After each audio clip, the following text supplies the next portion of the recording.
रहू हमारा से प्यार हो, दूसरा से शादी करे भइलू तैयार हो। हाँ, काहे खाती कैले रहू हमारा से प्यार हो, दूसरा से शादी करे भइलू तैयार हो।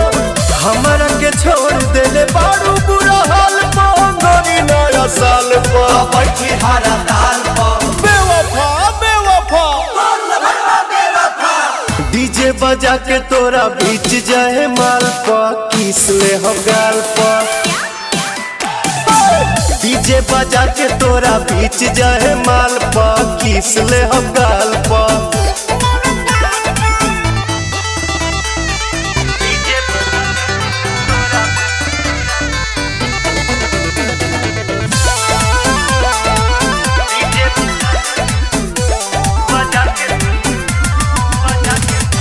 जदी बरियारी दीवाना के जे रोकी, सिक्सर के 6 गोली छाती में ठोकी। छाती में ठोकी हो छाती में ठोकी। सथे बाउंसर रही सही को फ्रेंड हो, कुछ ना उखाड़ पहिए तोहर हसबैंड हो।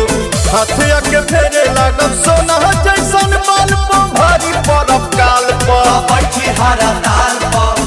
तुम सिर्फ मेरी हो पगली, और मैं किसी का होने नहीं दूंगा। अरे साफ इज्जत डुबाइए देबा का। डीजे बजा के तोरा बीच जाए माल पा, किस ले हकार पा। ना मनबो बोला डीजे बजा के तोरा बीच जाए माल पा, किस ले हम गाल पा।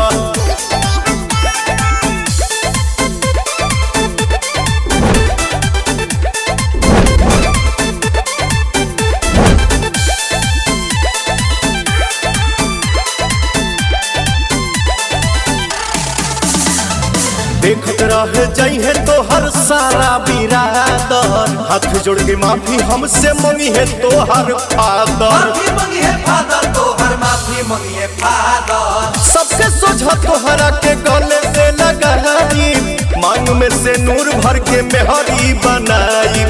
पवन के दिल टूटी तोरा यही चाल पा, भाई साथी रोवे सब तोरा यही हाल पर। बेवफा बेवफा डीजे बजा के तोरा बीच जाए माल पा, किस ले हम गाल पा। डीजे बजा के तोरा बीच जाए माल पा, किस ले हम गाल पा।